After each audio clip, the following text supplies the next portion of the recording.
2017년 자율전공학부로 입학하여 1년간의 전공 탐색 기간을 거친 뒤 언론 영상학부를 선택하게 되었습니다. 사람들 앞에서 이야기, 발표하는 것을 좋아하고 영상 제작, 콘텐츠를 제작하는 것을 좋아하는 것을 알게 된 시기는 고등학교 때부터였습니다. 무에서 유를 창조해내는 것이 물론 어려운 일이었지만 완성해냈을 때의 뿌듯함은 정말 달콤했습니다. 사람들과의 커뮤니케이션을 통해 결과물을 만들어내는 일은 제 적성에도 잘 맞을 것 같다는 생각이 들었습니다. 고등학교 도서관에 비치되어 있던 방송, 미디어, 언론, 신문에 관한 책들은 모두 다 술술 재미있게 읽혔습니다. 사회에서 일어나는 일들을 전해받을 수 있는 통로가 미디어 매체라는 생각이 드는데 그 중심에는 언론이 자리하고 있었습니다. 그 중심에서 소식을 알릴 수 있는 사람이 될 수 있다는 사실이 언론 영상학부를 선택한 가장 큰 힘이라고 생각합니다. 영향력을 펼치고 싶다는 꿈을 가진 친구들에게 미디어, 언론 관련 학과를 강력 추천하고 싶습니다. 수시, 학생부 종합전형. 고등학교를 입학했을 때부터 학생부 종합전형을 준비해야겠다고 시작한 것은 아닙니다. 중학생 때는 단순히 노는 것에만 몰두해서 보냈기 때문에 두 번 다시는 돌아오지 않을 고등학생은 열심히 보내보고 싶다는 마음이 컸습니다. 그래서 고등학교에서 참여할 수 있는 모든 활동은 열심히 참여한 것이 대입에 도움이 되었다고 생각합니다. 그중 가장 많은 노력을 기울인 활동은 동아리 활동이었습니다.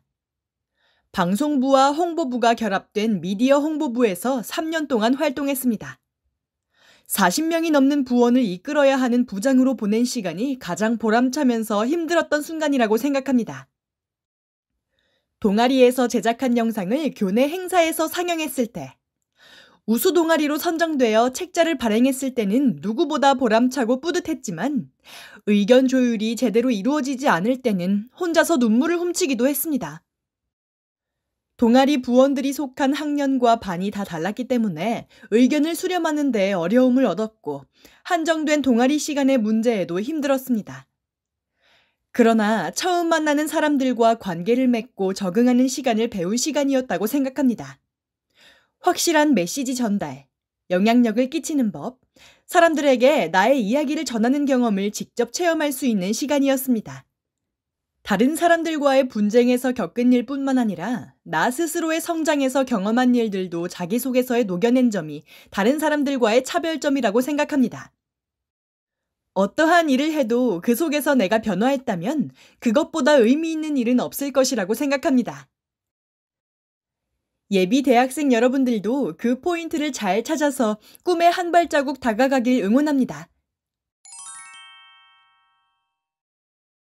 제게 가장 힘든 시간은 동아리 부장을 하면서 보낸 2학년 시간이었습니다. 공부에 온전히 집중을 할 수 있었던 고3보다 더 힘들었던 시간이었습니다.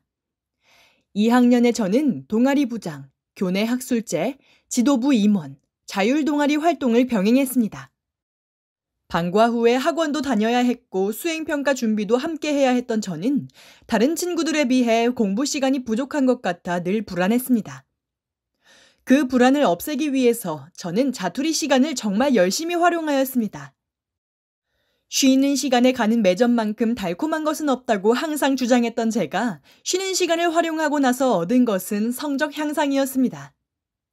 6번의 쉬는 시간 중 4번은 무조건 공부를 하고 2번의 쉬는 시간을 쉬는 것으로 저만의 방법을 정해 활동하였고 이러한 노력 끝에 매번 성적 향상 장학금도 놓치지 않고 받았습니다. 주로 담임 선생님께서 제공해 주시는 자료를 보거나 대학에서 보내주는 모집 요강을 통해 얻었습니다. 그뿐만 아니라 각 대학의 입학처 홈페이지에는 올해의 모집 요강뿐만 아니라 지난 모집 요강, 경쟁률, 원서 접수 기간들도 확인할 수 있으니 참고해 보는 것을 추천해 드립니다. 저는 6개의 전형 모두 학생부 종합전형으로 준비했기 때문에 이 학기에 접어들고 나서 면접 준비에 시간을 많이 투자했습니다. 면접에서 가장 중요한 점은 긴장하지 않는 것이라고 생각합니다.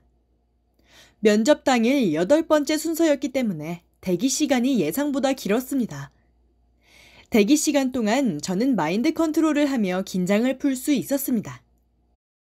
이처럼 면접 당일은 일찍 준비를 끝마치고 면접을 보기 전까지 자신감을 갖는 것이 중요한 팁이라고 생각합니다. 면접을 준비할 때는 따로 학원에 다니지 않고 학교에서 방과 후 학교로 진행되었던 면접 대비반을 통해 면접을 준비했습니다. 만약 이런 프로그램이 마련되어 있지 않다면 담임 선생님이나 교과 선생님들께 모의 면접을 진행해달라고 부탁드리는 것을 추천합니다. 아무리 혼자서 예상 답변을 완벽하게 써놓고 준비를 한다고 하더라도 실전에 부딪히면 또 다른 상황이 펼쳐지기 때문에 많은 실전 연습이 필요하다고 생각합니다. 반복된 연습은 실전 상황에서 능숙한 대처로 발휘되기 때문이죠. 그뿐만 아니라 기본적으로 면접에서 필요한 능력은 순발력이라고 생각합니다. 추가 질문이나 예상하지 못했던 질문을 받았을 때 능숙하게 대처해내는 것이 면접의 핵심 요인이고 우리가 가장 취약한 부분이라고 생각합니다. 어떠한 질문이 나올지 모르기 때문에 내가 했던 활동들에 대한 기본적인 내용의 숙지는 필수라고 여겨집니다. 특히나 자기소개서에 언급했던 사건, 생활기록부에 표기되어 있는 내용에서 얻게 된 점, 좋았던 점을 정리해 놓으면 더 도움이 되겠죠? 그리고 에피소드 형식으로 본인이 겪었던 경험을 사례와 곁들여서 말하는 것도 추천합니다.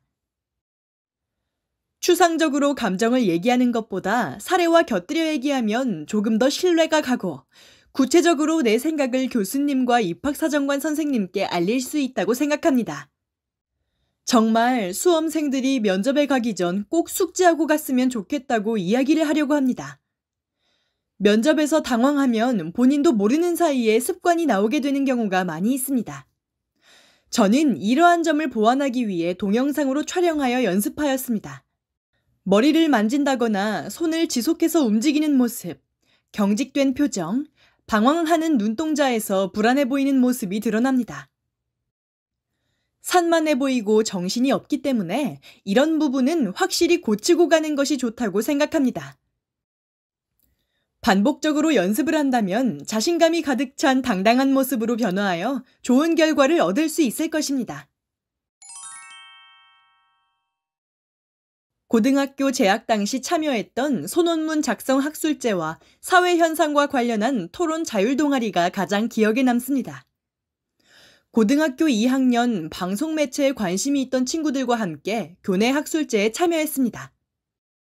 드라마에 나타난 학교 폭력을 주제로 선정하여 원인 분석을 시작으로 매체 분석 및 결론 도출, 재연에 이르는 단계까지 진행했습니다. 고등학교 2학년 전까지 TV는 아무 생각 없이 봐오고 재미를 추구하기 위한 수단으로만 활용했는데 이 이후로 미디어 매체를 접할 때의 느낌이 달라졌습니다. 학창 시절을 다룬 드라마를 고등학생의 시선으로 바라보고 최적의 재현을 내리기 위해 노력하는 과정을 통해 하나의 문제에 대해 깊이 파고드는 시각을 알게 되었습니다. 이는 대학 생활 중 통찰력을 요구하는 순간에서 큰 도움을 전하기도 합니다. 그뿐만 아니라 자율동아리 활동도 시야를 넓혀주는 데 큰 역할을 해주었습니다. 책, 뉴스, 영화, 드라마, 다양한 미디어 자료를 바탕으로 찬성 반대 토론을 친구들과 진행하였고 매주 번갈아가며 발제를 맡았습니다. 이해 집단의 입장을 직접적으로 이해할 수 있었던 의미 있는 활동이었다고 생각합니다. 찬성, 반대의 토론에서 이기려고 자신의 주장만 막무가내로 주장하는 것이 아닌 논리적으로 이야기하는 기술도 얻을 수 있었던 시간이었다고 생각합니다. 수업 시간에 강제적으로 이루어지는 공부가 아닌 직접 찾아서 하는 공부라는 점도 스스로를 성장시키기에 충분하다고 생각합니다. 자기주도적 학습이 주는 가장 큰 장점이 아닐까요?